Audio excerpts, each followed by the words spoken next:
நீங்க ஜெபிச்சுக்கிட்டே இருக்கிறதுனால, உட்கார்ந்து ஒரே இடத்துல உட்கார்ந்து உபவாசம் போட்டுக்கிட்டே இருக்கிறதுனால எழுப்புதல் வராது. இந்த எழுப்புதல் வேணும்னா உள்ள பொக்கிஷம் நிறைச்சு ஜெபத்தினால, ஸ்தோத்திரத்தினால, உபவாசத்தினால, கர்த்தருடைய வார்த்தையினால நிரம்பப்பட்ட அந்த பொக்கிஷம் தெருவுக்கு போய் உடைக்கப்படும் பொழுது உள்ள இருக்கிற பொக்கிஷம் தெரியும்.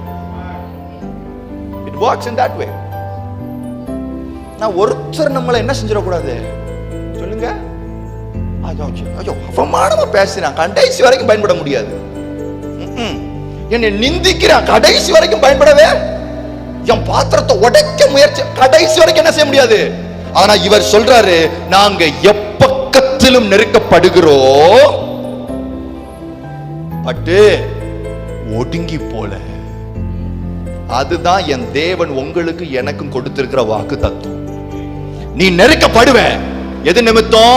உள்ள இருக்கிற பொக்கிஷத்தை நிமித்தம். ஆனா நீ ஒடுங்கி போக மாட்ட, நீ கலக்கம் அடைவ, ஆனாலும் மனமுறிவடைவதில்லை.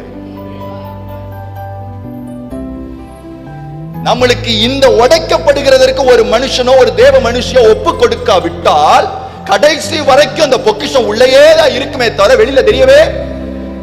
முதல்ல உடைக்கப்படுறதுக்கு ஒப்பு கொடுங்க. நம்மளை திட்டட்டும், நம்மளை அசிங்கமா பேசட்டும், நம்மளை நல்லா அவமானப்படுத்தட்டும், சொரணை இல்லாம மாறுங்க.